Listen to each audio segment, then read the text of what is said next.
The second my eyes landed on that name card, my stomach knotted up like I'd swallowed a fist. It was printed on thick ivory stock, the kind of stuff you'd expect at some senator's fundraising dinner, not at my daughter's wedding. My name sat there in elegant calligraphy, but right underneath, in a harsher, sharper pen, someone had scrawled, "Jack, father by obligation." That line cut deeper than I was ready for. 19 years. That's how long I've been the one raising Chloe after her mom disappeared when Chloe was barely 5 months old.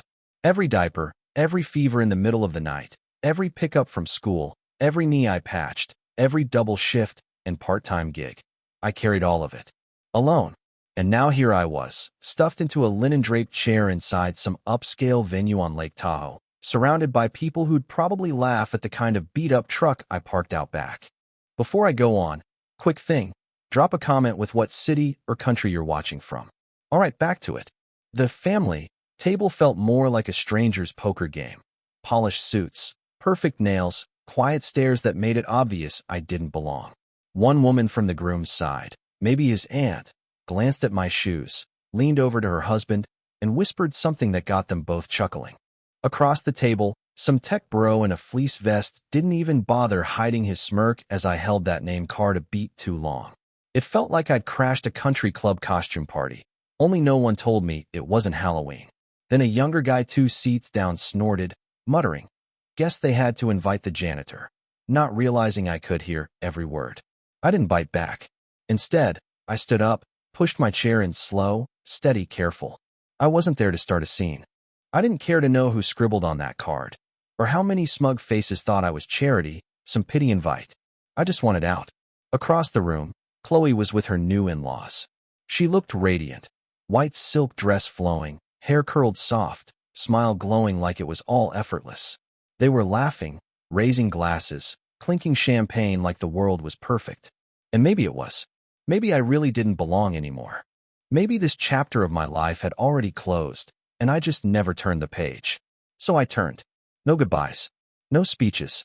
I wasn't about to cry in front of that crowd. I wasn't giving them that victory. That's when the music cut. The mic popped with static, and the chatter in the room went silent like someone hit a kill switch. I turned back, and there was Chloe in the middle of the dance floor, heels off, gripping her fiancé's hand. Not gently, either. "I'm done," she said into the mic. Her voice was steady, not a tremor in it. "We're leaving." At first, people laughed, thinking she was joking. But then she dropped his hand, stepped off the floor, and walked straight toward me. The DJ froze with his laptop like it might explode in his hands. Her groom just stood there blinking, like somebody had slapped him awake. Chloe grabbed my arm. "Let's go," she told me. "We're not staying." I stayed rooted. "Chloe, what the hell?" "I'll explain in the car," she said, tugging me along. Her dress dragged through flower petals and spilled champagne as we made our way out, straight past gossiping bridesmaids and wide-eyed guests. Nobody tried to stop her. She didn't glance back once. Neither did I. We didn't speak for 40 minutes on that drive. Only the hum of the road, the soft thump of Chloe's bare feet on the pedals, and the rustle of her dress every time she shifted. Her makeup was still flawless, hardly smudged, but her jaw was tight, like she was grinding her teeth on words she refused to say.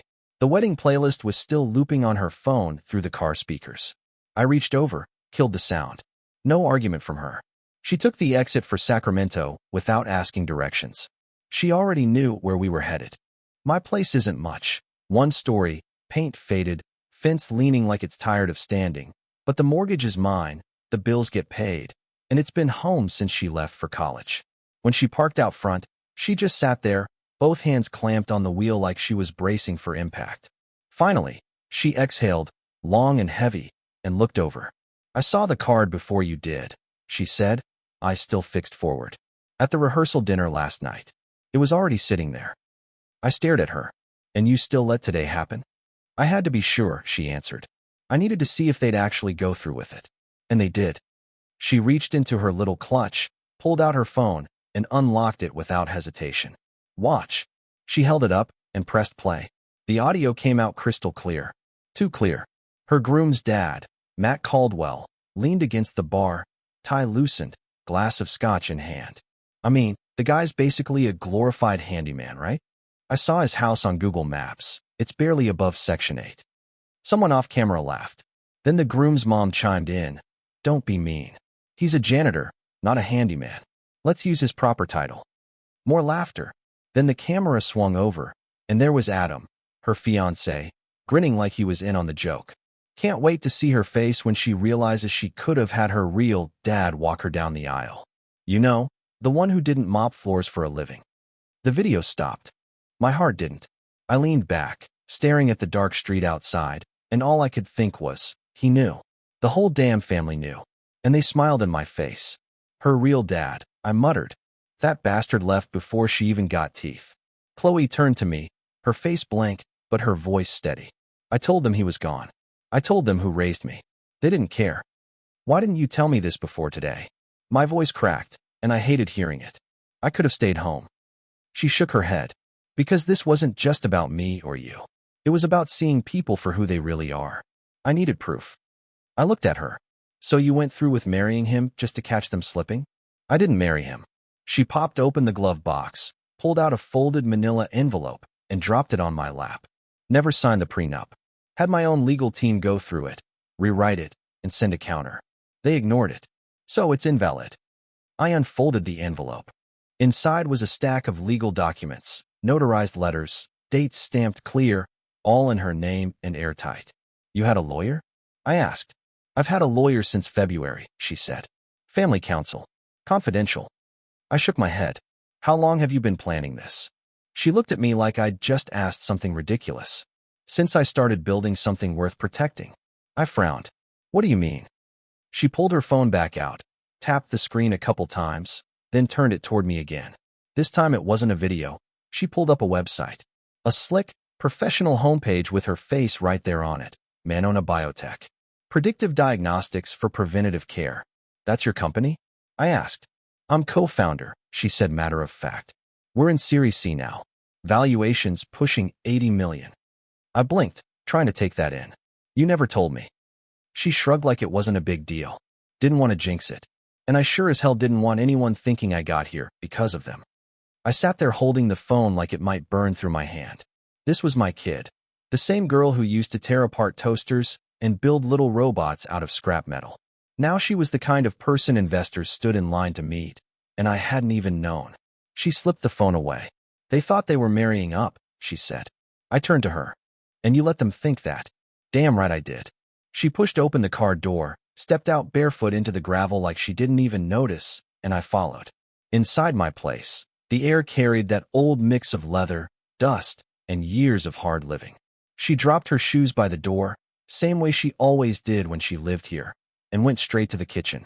Pulled 2 beers from the fridge without asking, like nothing had changed, like it was still her home. That's when it hit me. She'd never really left. She slid 1 beer across the table and sat down, peeling at the label of hers like she was bored. But her eyes, those eyes were sharp, focused, like a storm building just off the shore, waiting to crash. She took a slow sip, then reached into her overnight bag and pulled out another manila folder, thicker, heavier. She dropped it on the table. The thud it made was solid, final. Open it. I raised a brow, but did as she asked. Inside, stock certificates, legal filings, purchase records, all signed and stamped. The first was under Winterlight Holdings. The rest followed that same name. What is this? I asked. She leaned forward, elbows on the table. That's my trust. I've been buying into Caldwell Medical Logistics since last year. I stared at her. You bought stock in Adam's family company? No, she corrected. I bought control. My throat went dry. How much? 37%. As of last week. I looked back down at the papers. Everything was airtight, filtered through holding companies in Nevada and Delaware, the kind of setup only serious money uses when they don't want to be seen. That's how they didn't spot you, I muttered. She nodded once. They assumed I was just some biotech nerd who'd play along in their little world. They didn't realize I already had my own. She leaned back, calm. I used dividends from Manona, plus the inheritance Grandma left me. Remember when I asked for your help opening that trust account 2 years ago? Yeah, that's when it started. I pushed the stack of documents back, sitting heavy in my chair. You've been holding all this during the engagement? I wasn't holding, she said flatly. I was digging. From her bag, she pulled a black leather folder, the kind lawyers and executives carry into boardrooms. She laid it open, spreadsheets, red-marked reports, internal emails. One by one, she spread them across the table like puzzle pieces. Here's their inventory discrepancy report. They claimed a 20,000 unit loss last quarter. It's closer to 70. Here's their vendor list. See this company? Ginsync Supplies. They've been overcharging Caldwell 15%. Guess who owns it? Adam's uncle. Here's their FDA compliance report. Falsified. I had it re-audited independently. I stared down at the pile. I didn't go to college, but I know when something reeks of cover-ups and greed. This was rotten all the way through. She slid another document toward me. They're not just careless. They're reckless. And when this goes public, they'll be radioactive. I shook my head slowly. Chloe, this is war. Exactly, she said, calm as ever. Then she pulled out 3 more documents. These were signed proxy agreements from 2 minority shareholders and an independent board director named Nicole Lorette. Together they held about 12%, and they were tired of the Caldwells treating the company like a family piggy bank. I've been working them for months, Chloe said.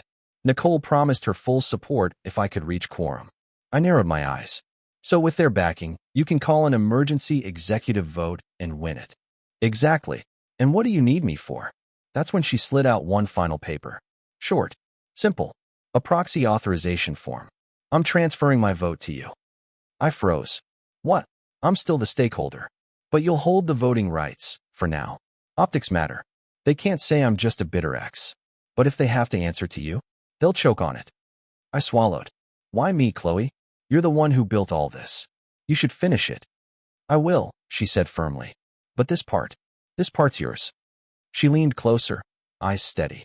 They mocked the man who worked double shifts to keep the lights on. The man who lived off leftover spaghetti so I could afford robotics kits. They laughed at him in their country club whispers. And now that same man is going to chair their board meeting.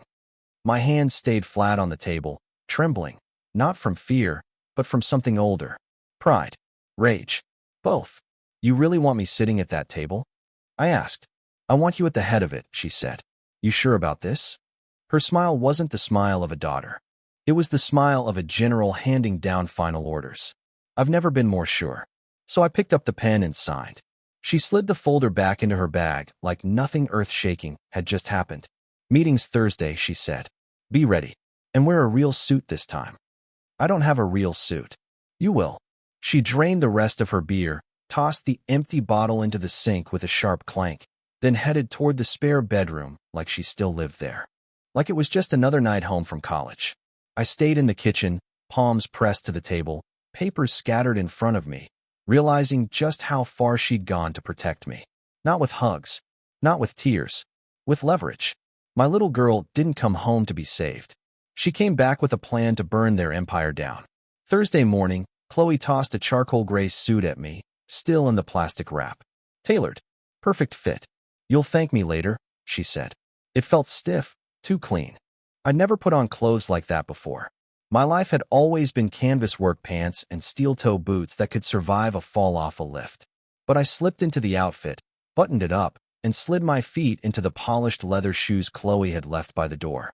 When I caught my reflection in the mirror, I didn't see a janitor anymore. I saw a man they were going to wish they hadn't underestimated. At 9:04 a.m., Chloe and I walked straight into Caldwell Medical's headquarters, 4 minutes late for the board meeting. She didn't even bother to knock. She shoved those frosted glass doors open like the place already belonged to her. Inside, 12 heads turned at once. A long mahogany table stretched across the room. Crystal pitchers of water set neatly beside notepads laid out like this was some kind of product launch instead of a firing squad. At the far end sat Matt Caldwell in a navy suit that probably cost more than the first car I ever owned. He jumped to his feet as soon as we stepped in. You're not allowed in here, he snapped. Chloe didn't flinch. Read the bylaws. This is an executive session. I'm an executive, and he's here as my proxy. She pointed right at me. Matt's face tightened, like he'd swallowed a tack. You're bluffing. Without a word, Chloe opened her briefcase and slid out a single sheet of paper. Filed Monday. Verified by the corporate secretary.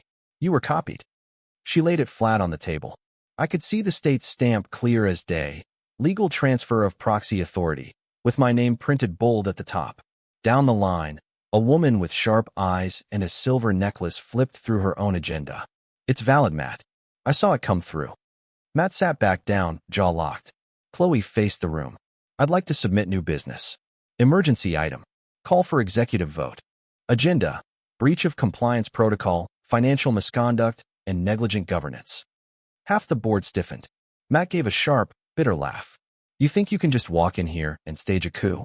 Chloe didn't raise her voice. I don't think. I know.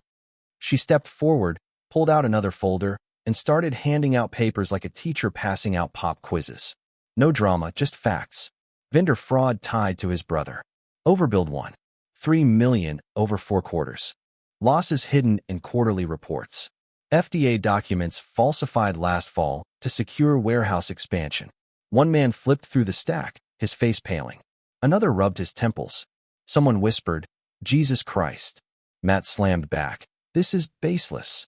Then prove it, Chloe said. Vote to audit. Matt sprang up again. This company has been in our family for 50 years. We built it from nothing. Chloe's tone cut like glass. Your legacy ended the second you started funneling fake invoices through shell vendors. You didn't build this, you gutted it. For the first time, Adam, Matt's son, spoke. His voice was quiet. Chloe, come on. This doesn't have to get ugly. She turned, eyes like ice. You already made it ugly. The room fell silent. Chloe nodded toward me. My proxy, Jack Lorette, is prepared to call the vote along with shareholders Nicole Lorette, Davy Chauncey, and Jessica Cole. Nicole, the sharp-eyed woman, raised her hand. Confirmed. Davy and Jessica followed. That tipped us to 53%. Matt's face drained. He looked to his brother and nephew, but both sat frozen.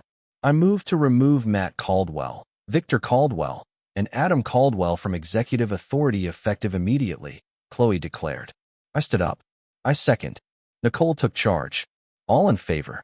Hands rose. 5, 6, 7, 8. Enough. Matt's voice cracked. You can't do this.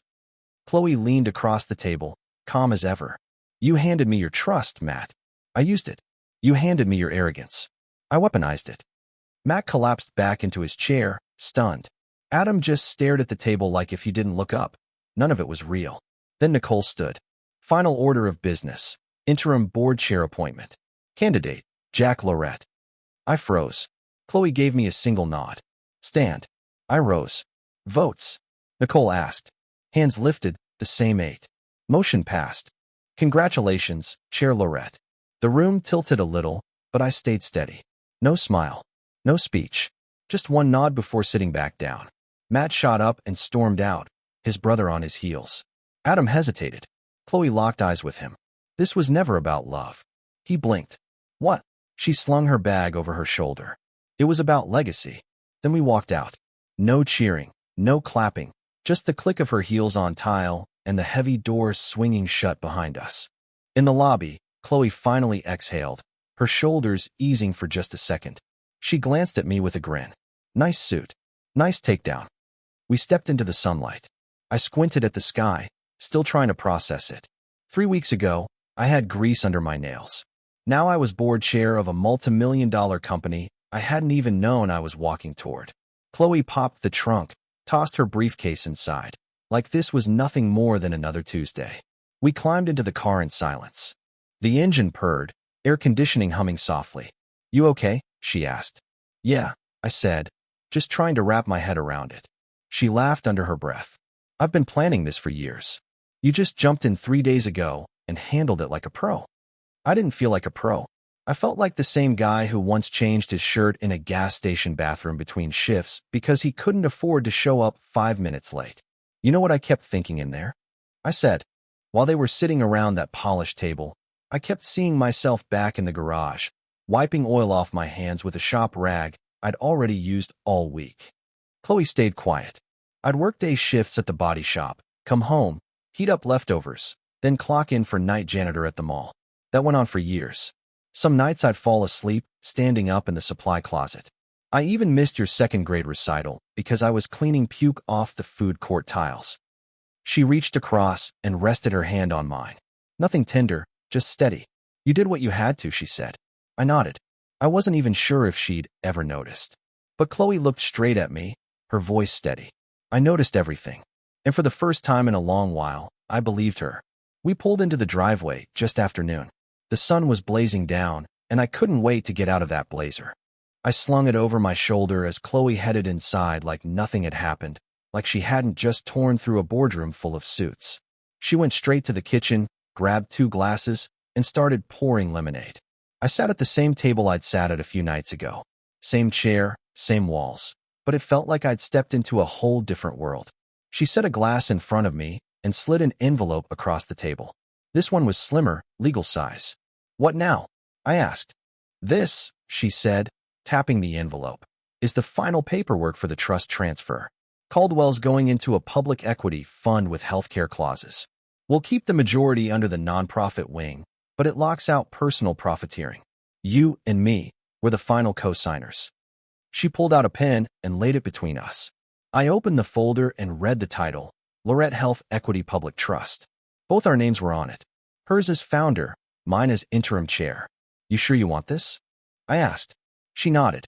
"Yeah, this was never about revenge, Dad.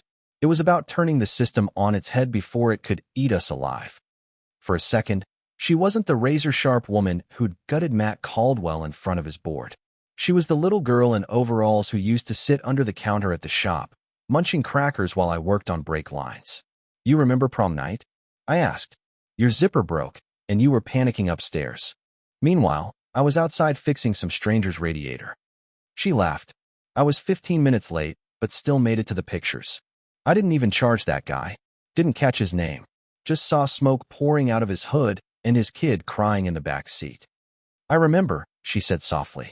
"And I remember thinking, one day, I'm going to fix things for him, too." I had to blink fast and look down at the table. She reached under it and pulled out a small garment bag, unzipping it just enough to show the corner of another suit. Gray this time, slimmer cut, finer fabric. "That's for the next meeting. Custom fit." I shook my head. "I'm not going to start living in suits, Chloe." She laid the bag over the back of my chair and leaned close. "You're not standing behind me anymore. You're standing beside me." I couldn't turn around. My throat locked up and my eyes burned. I pressed a knuckle to the corner of my eye like I had something stuck in it. We both knew I didn't. She let me sit in it without saying another word. A few minutes later, we signed the final trust paperwork together. No lawyers in the room, no notaries in press shirts, just us, and a board witness on Zoom who barely spoke 3 words. When the last signature loaded and the screen flashed green, I leaned back. It was done. We hadn't stolen Caldwell. We'd reclaimed it, reshaped it into something that actually mattered: medical access, compliance, transparency. 2 weeks later, there was a knock at the door, just past 11 at night. I was half asleep on the couch, ginger ale in hand, watching some rerun about car restorations. The knock wasn't loud, but it was firm. Not the kind of knock you get from a neighbor, and not quite the kind a cop makes either. I opened the door in sweatpants and a faded t-shirt. Adam was standing there, looking wrecked. His shirt wrinkled, tie crooked, hair wild. Eyes bloodshot, jaw scruffy, hands twitching like he couldn't figure out what to do with them. "Mr. Lorette," he muttered, voice low. "Please, just 5 minutes. I need to talk to Chloe." I leaned into the doorframe and crossed my arms. "You call me a prop. Now you're standing on my porch begging for mercy." His face twisted. "It wasn't like that. I didn't mean it. I was drunk, trying to save face." "That's all you ever did." I cut in. He started again, but I stepped outside, pulling the door nearly shut behind me so he couldn't see in. "Let me guess. Your daddy's locked out, board replaced with outsiders, and now your family name's circling the drain. So you're here, tail between your legs, hoping Chloe's still got a patch kit." His head dropped. I didn't think she'd actually go through with it. "That's your problem," I told him. "You never thought she'd follow through. You thought she needed you." His eyes darted toward the door. "Can I at least talk to her?" I didn't answer. Behind me, I heard soft steps on the hardwood. Chloe's voice came steady. "It's okay." I stepped aside. She walked out barefoot, in leggings and a hoodie, hair tied back, no makeup, no act, no performance. Adam started to move toward her, but stopped when she folded her arms and stayed right by me. Her voice was sharp, not angry, just worn out. The kind of tired you get after carrying someone else's weight for too long. "You don't get to spin this. Not here. Not now." He nodded quickly. "I know." I panicked. "My dad's blaming me. Says I should have stopped you. Says I embarrassed the family." Your dad embarrassed himself, she said flatly. You just followed him. He swallowed hard. I didn't sign off on that card. I swear. But you didn't speak up either, she snapped. I thought it was a bad joke. You laughed. Chloe cut him off. You stood there and laughed while your mom called me the janitor's daughter and your dad called mine a handyman charity case. You could have stopped it. You didn't. His face crumpled. He pulled a wrinkled piece of paper from his jacket. I wrote something. I know it won't fix anything, but I don't want an apology, Chloe said. She slipped a white envelope out of her hoodie pocket and held it out. He didn't take it right away. What is it? Cease and desist, she said. Covers personal contact, professional involvement, any attempt to interfere with the transition. He stared at it like it was poison. You're serving me? No. I'm protecting myself and my company. This isn't personal. It's structural. Finally, his shaky hands reached out and took it. I thought we had something real. Chloe tilted her head. I did too. Until I realized the only thing real between us was your need to be rescued. Adam flinched like she'd hit him. Chloe's voice stayed calm. You always needed someone to save you from yourself. I stopped applying for the job. He looked like he might cry, but no tears came. Just that hollow kind of silence men get when they finally notice the wreckage they helped create and realize no one's coming with a shovel. He stepped back, one slow step at a time, down off the porch. Didn't say goodbye. Didn't even try again. The letter dangled from his hand like it weighed more than him. He crossed the sidewalk, climbed into a shiny silver car that screamed money he didn't deserve, and pulled away without even turning on his headlights, like darkness could make him invisible. Chloe stayed quiet until the taillights faded. Then she turned, went inside, and poured herself a glass of water. Her hand didn't shake. Her jaw was locked tight. You good? I asked. She nodded once. He always talked like he was planning our future, but it was just his future. I leaned against the counter. You did the right thing. She took a long drink, swallowed, and said, I know. You want to talk about it? Nope. And that was that. She went to bed, and I stayed in the kitchen a while, staring at the crumpled envelope Adam had tried to hand her. Not hers, the one from him. A letter he'd folded and unfolded too many times, probably second-guessing himself right up until he knocked on my door. I dropped it straight in the trash where it belonged. A week later, Chloe and I stood under a borrowed pop-up tent in Oak Ridge Park, just 3 blocks from the duplex where I used to stretch $30 across groceries and gas. The park was packed, families with strollers, kids running around, a few folks from the nearby senior home parked in lawn chairs. Behind us, a big blue banner stretched wide, Lorette Health Access Fund, affordable care, real equity. Underneath were tables stacked with refurbished glucose meters, blood pressure cuffs, and tablets loaded with health literacy software. All of it paid for by Caldwell's new nonprofit arm, our arm. We'd taken the first slice of Q2 dividends and funneled it right into clinics that actually needed the help. Chloe spoke first. She kept it simple, sleeves rolled up, sunglasses perched on her head, looking like she belonged, because she did. Today isn't about headlines or handouts, she said, her voice carrying across the park. It's about closing gaps that should never have been there in the first place. People nodded. A few clapped. Even the teenagers over by the basketball court stopped and listened. She wrapped it up clean, no fluff. And before any of this could happen, she went on. There was someone who worked 3 shifts to keep the lights on. Someone who taught me that showing up matters more than any title. She turned and pointed at me. This is the man who made all of this possible. My stomach flipped. I wasn't built for microphones, but I stepped up. The mic felt too small in my hand, and my voice came out too big at first, then too thin. I cleared my throat. I don't know much about business, I said. Still don't. I can't run spreadsheets, and I definitely don't speak in acronyms. That got a couple laughs. But I know how to show up every day. I know how to do what needs doing. And I guess sometimes that's enough to build something that matters. I kept it short and handed the mic back before I made it weird. The claps that came weren't polite. They were real. Afterward, 3 teenagers came up. Couldn't have been more than 17, maybe younger. One girl, buzz cut, hoodie that said future engineer, looked me square in the eyes. I've never seen someone like me at a board table before, she said. I didn't know what to say, so I just nodded. Another kid asked if we could take a picture. He pulled out a beat-up old Android that barely worked. Felt right. Later that afternoon, Channel 8 showed up with cameras. Their segment ran with the title, Mechanic Dad Turns Corporate Chair. They spell my name wrong, but I didn't care. I sat in a folding chair outside the rec center and watched as Chloe gave the interview. She looked sharp, collected, but never fake. Just herself. Always herself. When the last table was folded and the volunteers cleared out, Chloe and I sat alone under the shade of that tent. She handed me a plain white envelope without saying a word. I opened it. Inside the envelope was a single house key and a folded deed. Property title. Full transfer.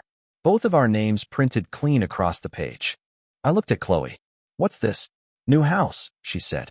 3-bedroom, corner lot. Not far from here. My throat tightened. She cut me off before I could say anything. Not repayment, she said firmly. Just an upgrade, for both of us. I glanced back down at the key. It felt heavier than it should have, like it carried more weight than just metal. So we're moving?